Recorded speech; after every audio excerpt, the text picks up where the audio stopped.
Sr. Presidente, Sr. Ministro, Sr. Secretário de Estado, muito bom dia. Com a quinta avaliação do Programa de Assistência Económica e Financeira e com o Orçamento de Estado para 2013, entramos numa nova fase da vida do país. Uma nova fase marcada pela descrença e pelo descrédito. Descrença dos portugueses em geral, de uma parte importante das elites económicas, intelectuais, culturais e políticas. Descrença também da própria base política de apoio ao governo. Descrença e descrédito com o rumo do país, com o governo e com a forma como a política económica está a ser conduzida, mas também com o sistema político em geral e com a incapacidade em dar respostas aos anseios e às necessidades da população. Estamos, pois, perante uma situação grave, perigosa até, do ponto de vista da nossa capacidade de sermos bem-sucedidos na execução do programa de ajustamento, ao nível da capacidade em assegurar a coesão social e a coesão política numa fase tão complexa. Esta descrença e descrédito resulta de três fatores fundamentais. O primeiro dos quais é quanto ao rumo do país e quanto aos resultados da política económica. Em primeiro lugar, os resultados na frente económica são muito mais negativos do que aquilo que eram expectáveis. No início do programa de ajustamento, o produto previa-se que caísse 1,8, caiu 3. O consumo caísse 3,8, caiu 5,9. O investimento caísse 7,4, caiu 14,1. O desemprego de 12,9 será de 15,5. Ainda nos resultados, os resultados em matéria orçamental, no fundo o centro da linha política adotada, ficarão muito aquém daquilo que eram esperados. Depois de todos os esforços de consolidação, de uma estratégia de consolidação agressiva de mais de 5,3 pontos percentuais do PIB, chegaremos ao final do ano, provavelmente, que é um resultado que se situará em torno de 1% de ajustamento. Significa que cerca de 80% dos esforços de ajustamento terão sido consumidos ou na queda do produto ou com a recessão propriamente dita, mostrando uma desproporção flagrante entre os sacrifícios e os resultados atingidos. O terceiro ponto, e porventura o mais emblemático, prende-se com a evolução da dívida pública. O nosso programa de ajustamento previa uma dívida pública que atingisse um pico em torno dos 115% do produto. Na quinta revisão, constata-se que o valor sobe para 124% do produto e com as variáveis, de forma simplesmente aritmética, a mostrarem tendência de clara insustentabilidade. Num país em que os juros são superiores à taxa de crescimento do PIB, não há, nas condições orçamentais que são conhecidas, qualquer condição de evitar uma trajetória de completa insustentabilidade da nossa dívida pública. Perante isto e perante este cenário, a quinta revisão e o Orçamento de Estado tomam uma opção errada. A opção de insistir no caminho, insistir na estratégia da austeridade e da deflação, num contexto que se alterou e que se agravou face ao do programa na sua versão original quando é assinado. Estamos hoje num contexto de uma economia muito mais deprimida do que aquela que encontrávamos e do que aquela que esperávamos ter. Estamos num contexto de financiamento à economia particularmente deteriorado. Já lá vai mais de um ano e as condições de financiamento às nossas empresas continuam particularmente negativas e sem melhoria à vista, numa economia internacional que reconhecidamente está hoje com sinais de risco e de evolução negativa bastante mais visíveis e num contexto mais adversos. Por isso, se há crítica e se há ponto central da quinta avaliação e do Orçamento de Estado que pode ser feita e que causa este sentimento de desânimo e de descrença, não mais do que os sacrifícios do que são pedidos, é a dificuldade em encontrar racionalidade económica que justifique o prosseguimento deste caminho e desta estratégia. A pergunta, pois, impõe-se: onde estaremos com esta avaliação e com este orçamento no final de 2013, como estaremos com esta estratégia, com este orçamento no ano de 2014?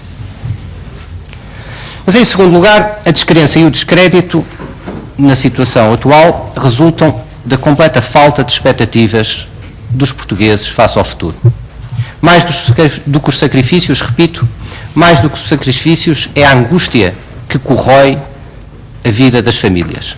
A angústia fundada na incerteza sobre aquilo que espera e sobre o que será o futuro. Nesta frente, muito ficamos a dever ao que tem sido uma gestão errática e incompreensível por parte do Governo relativamente às expectativas dos agentes económicos. Recordo alguns pontos emblemáticos. No final de 2011, o Governo decidiu fazer o corte de 50% do subsídio de Natal a todos os trabalhadores. Em 2012, o Governo devolve os 50% de corte do subsídio de Natal aos trabalhadores do setor privado e corta 50%, dois subsídios, o subsídio de férias e o subsídio de Natal, aos trabalhadores públicos e aos pensionistas. Durante este ano, propaga-se o discurso de que vivemos acima das possibilidades. No verão de 2012, no Pontal, há o sinal de que a economia vai melhorar em 2013. Chega setembro, somos confrontados com uma proposta de taxa social única que simplesmente retira 7% dos rendimentos de todos os trabalhadores para os entregar às empresas. Em outubro de 2012, na proposta do Orçamento de Estado, somos confrontados com um nível de carga fiscal de todos conhecido, e permitam-me que não adjetivo, porque já não há adjetivos para usar relativamente ao aumento da carga fiscal, e durante o debate do Orçamento de 2000 de Estado para 2013, além dos aumentos da carga fiscal, ficamos a saber que há um plano de contingência adicional de 800 milhões de medidas de austeridade, na receita ou na despesa se verá, e o Governo abre a frente de um novo debate de 4 mil milhões de euros de austeridade que, não sabendo os detalhes concretos, toda a gente imaginará as áreas em que cairão. A questão é que a condução e a gestão das expectativas que tem sido feita pelo Governo das expectativas dos agentes económicos tem levado a uma deterioração sem precedentes dos indicadores de confiança e a um alastrar do sentimento de angústia e de incerteza. Como todos sabemos, a incerteza corrói a economia, corrói a capacidade dos agentes de fazerem escolhas e planeamentos racionais e mais, diria eu, mais até do que os sacrifícios, os portugueses hoje vivem numa angústia, na incerteza daquilo que os espera no dia de hoje e também no dia da amanhã. Em terceiro lugar, a descrença e descrédito da situação que vivemos resulta da relação de Portugal com a Europa. Cresce a convicção que o Governo não está a procurar melhorar as condições de execução do programa, cresce a convicção que o Governo não está a aproveitar todas as evoluções da situação económica e política a nível europeu e cresce a convicção que o Governo subalterniza o papel do país no debate do espaço europeu.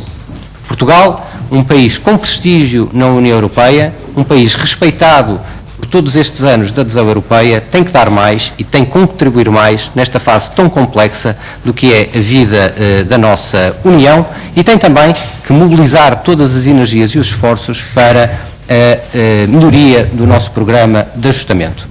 A situação é, pois, em conclusão, uma situação muito grave. Nós precisamos de uma política económica credível, que dê respostas às necessidades da situação. Precisamos de uma política económica que antecipe a evolução das situações e que não procure solução de expedientes. Nós precisamos de confiança em quem conduz a política económica. Precisamos de um governo capaz de mobilizar os cidadãos e os agentes políticos para uma agenda económica credível. E como diz o Sr. Ministro e como disse o Sr. Ministro em síntese e bem, ou o sistema político resolve a crise ou a crise resolverá o sistema político. E isto está nas mãos fundamentalmente do Governo de ser capaz de apresentar um programa económico que seja credível, que funcione e de mobilizar todos em torno desse programa. É por isso, Sr. Presidente, e peço só uma pequena tolerância menor que o déficit orçamental deste ano, para fazer 6 questões ao Sr. Ministro. E, telegraficamente, e as perguntas são as seguintes: se no âmbito do quadro da 6ª avaliação que se vai iniciar, se está o Sr. Ministro disponível para defender opções que conduzam à redução significativa dos encargos com o serviço da nossa dívida, assegurando juros e prazos particularmente longos, adequados à credibilidade da trajetória da nossa dívida, ao processo orçamental e à realidade da nossa economia. Em segundo lugar, se está disponível o Sr. Ministro das Finanças para afetar uma parte desta poupança ao processo de consolidação orçamental e afetar outra parte ao estímulo à economia e ao investimento. Terceira pergunta, se está disponível o Ministro das Finanças, nesta sexta avaliação, para defender uma estratégia de estabilização das expectativas das famílias e das empresas, tornando de novo credíveis níveis de rendimento e de impostos a médio prazo, pois mais do que o nível em concreto é a questão da incerteza que está a destruir a economia. Quarta, se está ou não disponível o Ministro das Finanças para defender medidas fiscais de apoio ao investimento e outros diretamente associáveis à estabilização das expectativas das famílias. Quinto, se está disponível o Ministro das Finanças para defender, na sexta avaliação, que sejam tidos particularmente em conta os segmentos mais frágeis do nosso processo de ajustamento, nomeadamente aqueles ligados ao combate à pobreza, ao acesso à educação ou desemprego.